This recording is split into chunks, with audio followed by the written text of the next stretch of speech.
What does diabetes mean to you? Something to do with sugar, right? Would you be shocked if I told you that every 6 seconds someone dies from diabetes? 1 in 11 adults worldwide has diabetes, with 1 in 2 not being diagnosed. So it is important that we all know what it is, how it can be detected, and how we can control it. Diabetes is a condition where levels of blood glucose are too high, because the body cannot use it properly. This could be because the pancreas doesn't produce enough or any insulin, or the insulin is not working properly. Insulin helps glucose leave our blood and enter into our body's cells. Let's have a look at this process in a little more detail. Your body digests carbohydrates, breaking it down into glucose. Your liver also produces glucose. Insulin is a hormone produced by the pancreas that allows glucose to enter into our body's cells. Here it is used to provide energy to undergo our normal life processes, like growth and repair.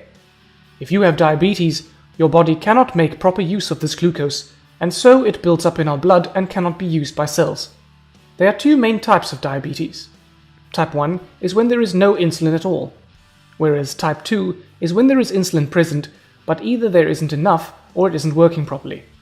Type 1 diabetes is an autoimmune response, where the body destroys its own insulin-making cells. This type has nothing to do with diet or lifestyle, and currently there is no cure. Just daily treatment on insulin injections or pumps. The symptoms of type 1 diabetes are thirst, needing to regularly pass urine, tiredness, and weight loss, and can occur very suddenly. Without any insulin, the glucose cannot enter the cells, so the cells cannot use it for energy. Therefore, the body has to break down fats to use that for energy instead, and hence weight loss. Whilst type 1 diabetes can appear at any age, it usually appears before the age of 40, and type 1 accounts for most cases of childhood diabetes. Type 2 diabetes usually appears in people over the age of 40, but it is becoming more common in children and younger people. It accounts for between 85 and 95% of all diabetes and is treated with a healthy diet and regular exercise. Medication and/or insulin are also often used. Where the development of type 1 diabetes is often sudden and dramatic, the symptoms for type 2 are much more mild, making it harder to detect. There are some key risk factors associated with type 2 diabetes, including a family history of diabetes, being overweight, having an unhealthy diet, not doing much or any physical activity, age, high blood pressure, and ethnicity, where South Asians have a greater risk. Due to the risk factors, you may not be surprised to hear that lifestyle changes can help prevent the development of type 2 diabetes by achieving a healthy body weight. 30 minutes of exercise a day can reduce your risk of developing type 2 diabetes by 40%. So now you should know the difference between type 1 and type 2 diabetes, and that by maintaining a healthy lifestyle, you can reduce your risk of getting type 2 diabetes. Type 2 diabetes can be prevented, arrested, and even reversed with a plant-based diet, something we've known since back in the 1930s.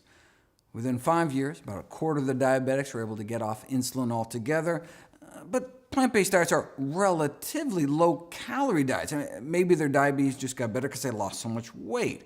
To tease that out, what you need to do is a study where you switch people to a healthy diet, but force them to eat so much food that they don't lose any weight.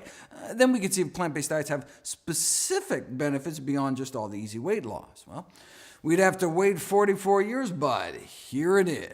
Subjects were weighed every day. If they started losing weight, they were made to eat more food. In fact, so much more food that some of the participants had problems eating it all. They were like, oh, not another salad. Ugh.